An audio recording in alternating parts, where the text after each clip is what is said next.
ಭಾರತದಲ್ಲಿ ಅತ್ಯಂತ ಜನಪ್ರಿಯ ಆಟ ಅಂತಂದರೆ ಕ್ರಿಕೆಟ್. ಈ ಕ್ರಿಕೆಟ್ನಲ್ಲಿ ವೇರಿಯಸ್ ಫಾರ್ಮ್ ಆಫ್ ಕ್ರಿಕೆಟ್ ಇದೆ. ಟೆಸ್ಟ್ ಇದೆ, ಒನ್ ಡೇ ಇದೆ, 2020 ಇದೆ.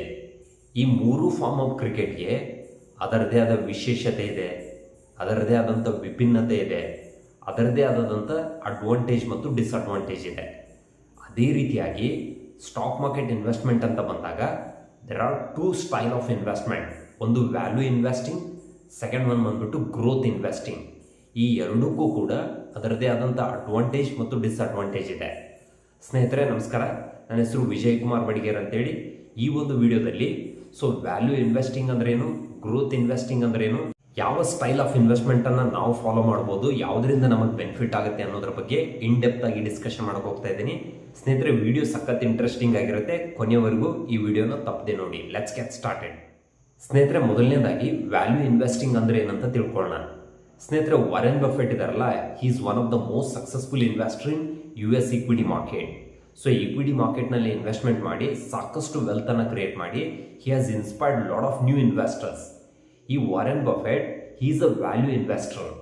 ವ್ಯಾಲ್ಯೂ ಇನ್ವೆಸ್ಟರ್ ಅಂತಂದರೆ ಯಾವುದಾದ್ರೂ ಒಂದು quality stocks short term problem ಇಂದಾಗಿ ತುಂಬ ಕೆಳಗಡೆ ಬಂದು ಡಿಸ್ಕೌಂಟೆಡ್ ಪ್ರೈಸಲ್ಲಿ ಟ್ರೇಡ್ ಆಗ್ತಾ ಇರೋ ಸಂದರ್ಭದಲ್ಲಿ ನೀವೇನಾದರೂ ಆ ಸಂದರ್ಭದಲ್ಲಿ ಆ ಸ್ಟಾಕ್ಸನ್ನು ಬೈ ಮಾಡಿ ಲಾಂಗ್ ಟರ್ಮ್ ಹೋಲ್ಡ್ ಮಾಡಿ ಒಂದು ಒಳ್ಳೆ ವೆಲ್ತ್ ಕ್ರಿಯೇಷನ್ನ ಮಾಡಿದರೆ ಆ ಒಂದು ಸಿಚುವೇಶನ್ಗೆ we call it as a value investing ಅಂತ ಕರಿತೀವಿ. ಇದನ್ನು ನಾನು ನಿಮಗೊಂದು ಉದಾಹರಣೆ ಮೂಲಕ ಎಕ್ಸ್ಪ್ಲೈನ್ ಮಾಡ್ತೀನಿ. 2016-17 ಸುಮಾರಿಗೆ ICICI ಬ್ಯಾಂಕ್ ಒಂದು ಕಠಿಣ ಪರಿಸ್ಥಿತಿಯನ್ನು ಎದುರಿಸ್ತಾ ಇತ್ತು. ಆ ಸಂದರ್ಭದಲ್ಲಿ ಚಂದಾ ಕೊಚ್ಚಾರ್ ಅನ್ನೋರು ICICI ಬ್ಯಾಂಕ್ನ CEO ಆಗಿದ್ದರು. Because of some personal reason, ಕೆಲ ಕಾರಣಗಳಿಂದಾಗಿ ಚಂದಾ ಕೊಚ್ಚಾರ್ ಅವರು CEO ಸ್ಥಾನದಿಂದ ರಿಸೈನ್ ಮಾಡಬೇಕಾಯಿತು. ಆ ಸಂದರ್ಭದಲ್ಲಿ ICICI bank more than 50% correction ಆಯಿತು. 300 ಸ್ಟಾಕ್ ಬಂದ್ಬಿಟ್ಟು 150ವರೆಗೂ ಬಂತು. ಆ ಸಂದರ್ಭದಲ್ಲಿ ಸುಮಾರು ಜನ ಭಯ ಬಿದ್ದುಬಿಟ್ಟು ICICI ಬ್ಯಾಂಕನ್ನು ಸೆಲ್ ಮಾಡೋದಕ್ಕೆ ಸ್ಟಾರ್ಟ್ ಮಾಡಿದರು. ಆದರೆ ಆ ಸಂದರ್ಭದಲ್ಲಿ ಕೇವಲ ಬೆರಳೆಣಿಕೆಯಷ್ಟೇ ಜನ ಮಾತ್ರ ICICI ಬ್ಯಾಂಕನ್ನು ಬೈ ಮಾಡ್ತಾ ಇದ್ರು. ಅವರ ಎಕ್ಸ್ಪೆಕ್ಟೇಷನ್ ಏನಿತ್ತು ಅಂತಂದರೆ ಈ ಪ್ರಾಬ್ಲಮ್ ಅಂದ್ಬಿಟ್ಟು ಇನ್ನು 1 ವರ್ಷ ಅಥವಾ 2 ವರ್ಷ ಆದಮೇಲೆ ನಾರ್ಮಲೈಸ್ ಆಗುತ್ತೆ, ನಾರ್ಮಲೈಸ್ ಆದಮೇಲೆ ಅಗೇನ್ ಸ್ಟಾಕ್ ಬೌನ್ಸ್ ಬ್ಯಾಕ್ ಆಗುತ್ತಂತ ಅವ್ರ ಎಕ್ಸ್ಪೆಕ್ಟೇಷನ್ ಇತ್ತು. ಸ್ನೇಹಿತರೆ ಫಾಸ್ಟ್ ಫಾರ್ವರ್ಡ್ ಟುಡೇ ನೀವು ಹಿಂತಿರುಗಿ ನೋಡಿದಾಗ ಇವತ್ತು ICICI ಬ್ಯಾಂಕ್ 150ಇಂದ 1400ಗೆ ಬಂದು ಟ್ರೇಡ್ ಆಗ್ತಿದೆ. ತುಂಬ ಗ್ರೋತ್ ಆಗಿದೆ. ಈ ರೀತಿಯಾಗಿ ಯಾವಾಗ ಕ್ವಾಲಿಟಿ ಸ್ಟಾಕ್ಸ್ಗಳು ಶಾರ್ಟ್ ಟರ್ಮ್ ಪ್ರಾಬ್ಲಮಿಂದಾಗಿ ಕೆಳಗಡೆ ಬಂದಿರ್ತವೆ, ಡಿಸ್ಕೌಂಟೆಡ್ ಪ್ರೈಸಲ್ಲಿ ಟ್ರೇಡ್ ಆಗ್ತಿರ್ತವೆ, ಅಂಥ ಸಂದರ್ಭದಲ್ಲಿ ಆ ಸ್ಟಾಕ್ಸ್ಗಳನ್ನು ಸ್ವಲ್ಪ ಧೈರ್ಯ ತೊಗೊಂಡು ನೀವೇನಾದರೂ ಬೈ ಮಾಡಿದ್ದೆ ಆದರೆ for that we call it as a value investing ಅಂತ ಕರಿತೀವಿ. ಸ್ನೇಹಿತರೆ ನಿಮ್ಗೆ ಇನ್ನೊಂದು ಉದಾಹರಣೆ ಕೊಡ್ತೀನಿ.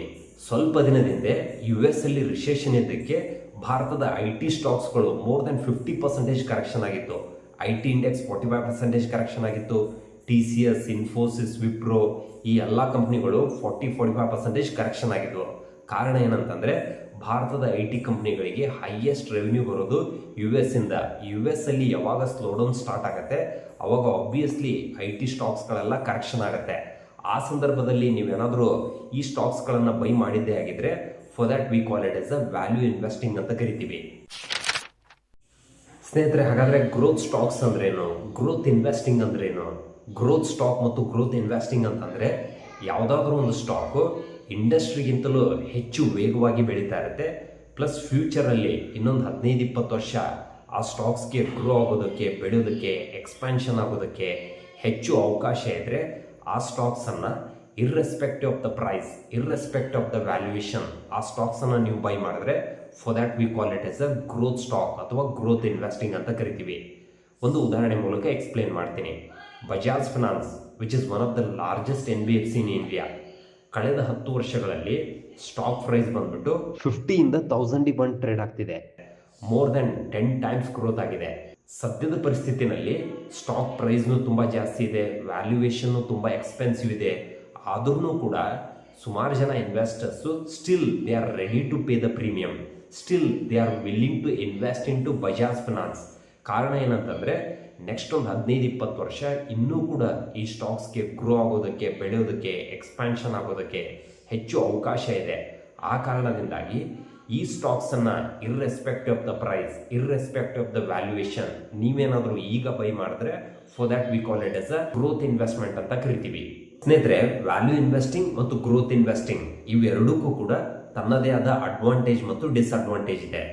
ನೀವು ಹಿಸ್ಟ್ರಿಯನ್ನು ಚೆಕ್ ಮಾಡಿದಾಗ ಕೆಲವೊಂದ್ಸಲ ವ್ಯಾಲ್ಯೂ ಸ್ಟಾಕ್ಸ್ಗಳು ಚೆನ್ನಾಗಿ ಪರ್ಫಾರ್ಮೆನ್ಸ್ ಮಾಡುತ್ತೆ, ಕೆಲವೊಂದ್ಸಲ ಗ್ರೋತ್ ಸ್ಟಾಕ್ಸ್ಗಳು ಚೆನ್ನಾಗಿ ಪರ್ಫಾರ್ಮೆನ್ಸ್ ಮಾಡುತ್ತೆ. ಸೊ ಎರಡಕ್ಕೂ ಕೂಡ ಒಂದು ಸೈಕಲ್ ಇರುತ್ತೆ. ಸೊ ನೀವು ವ್ಯಾಲ್ಯೂನಲ್ಲಾದರೂ ಇನ್ವೆಸ್ಟ್ಮೆಂಟ್ ಮಾಡಿ, ಗ್ರೋತ್ ಸ್ಟಾಕ್ಸಲ್ಲಾದರೂ ಇನ್ವೆಸ್ಟ್ಮೆಂಟ್ ಮಾಡಿ. ಅಲ್ಟಿಮೇಟ್ಲಿ ಕ್ವಾಲಿಟಿ ಸ್ಟಾಕ್ಸ್ ಇರಬೇಕು, ಲಾಂಗ್ ಟರ್ಮ್ ಇನ್ವೆಸ್ಟ್ಮೆಂಟ್ ಮಾಡಬೇಕು. ಸೊ ತಾಳ್ಮೆಯಿಂದ ಕಾದಾಗ ಮಾತ್ರ ನಿಮಗೆ ವೆಲ್ತ್ ಕ್ರಿಯೇಷನ್ ಮಾಡೋದಕ್ಕೆ ಸಾಧ್ಯ ಆಗುತ್ತೆ. ಸ್ನೇಹಿತರೆ, ಈ ಒಂದು ವಿಡಿಯೋದಲ್ಲಿ ಗ್ರೋತ್ ಸ್ಟಾಕ್ಸ್ ಅಂದ್ರೆ ಏನು, ವ್ಯಾಲ್ಯೂ ಸ್ಟಾಕ್ಸ್ ಅಂದ್ರೆ ಏನು ಅಂತ ಹೇಳಿ ಡಿಸ್ಕಷನ್ ಮಾಡಿದ್ವಿ. ಸ್ನೇಹಿತರೆ, ಈ ವಿಡಿಯೋ ನಿಮಗೆ ಇಷ್ಟ ಆದರೆ ತಪ್ಪದೇ ಸಬ್ಸ್ಕ್ರೈಬ್ ಮಾಡಿ, ನಿಮ್ಮ ಸ್ನೇಹಿತರೊಂದಿಗೆ ಈ ವಿಡಿಯೋನ ಶೇರ್ ಮಾಡಿ. ಸ್ನೇಹಿತರೆ, ನೀವು ವ್ಯಾಲ್ಯೂ ಸ್ಟಾಕ್ಸ್ಗಳಲ್ಲಿ ಇನ್ವೆಸ್ಟ್ಮೆಂಟ್ ಮಾಡ್ತಾ ಇದ್ದೀರಾ ಅಥವಾ ಗ್ರೋತ್ ಸ್ಟಾಕ್ಸ್ಗಳಲ್ಲಿ ಇನ್ವೆಸ್ಟ್ಮೆಂಟ್ ಮಾಡ್ತಾ ಇದ್ದೀರಾ, ನಿಮ್ಗೆ ಯಾವ್ದು ಇಷ್ಟ ಆಗುತ್ತೆ ಅಂತ ಹೇಳಿ ತಪ್ಪದೇ ವಿಡಿಯೋದ ಕೆಳಗಡೆ ಕಮೆಂಟ್ ಮಾಡಿ ತಿಳಿಸಿ. ಒಂದು ವೇಳೆ ನೀವು ಸ್ಟಾಕ್ಸು, ಮ್ಯೂಚುವಲ್ ಫಂಡು, ಇನ್ವೆಸ್ಟ್ಮೆಂಟು ಇದ್ರ ಬಗ್ಗೆ ಇನ್ಡೆಪ್ತ್ ಆಗಿ ತಿಳ್ಕೋಬೇಕು ಅಂತಂದರೆ ನನ್ನ ಆನ್ಲೈನ್ ಕೋರ್ಸ್ಗಳನ್ನು ನೀವು ಎಕ್ಸ್ಪ್ಲೋರ್ ಮಾಡ್ಬೋದು. Thank you so much.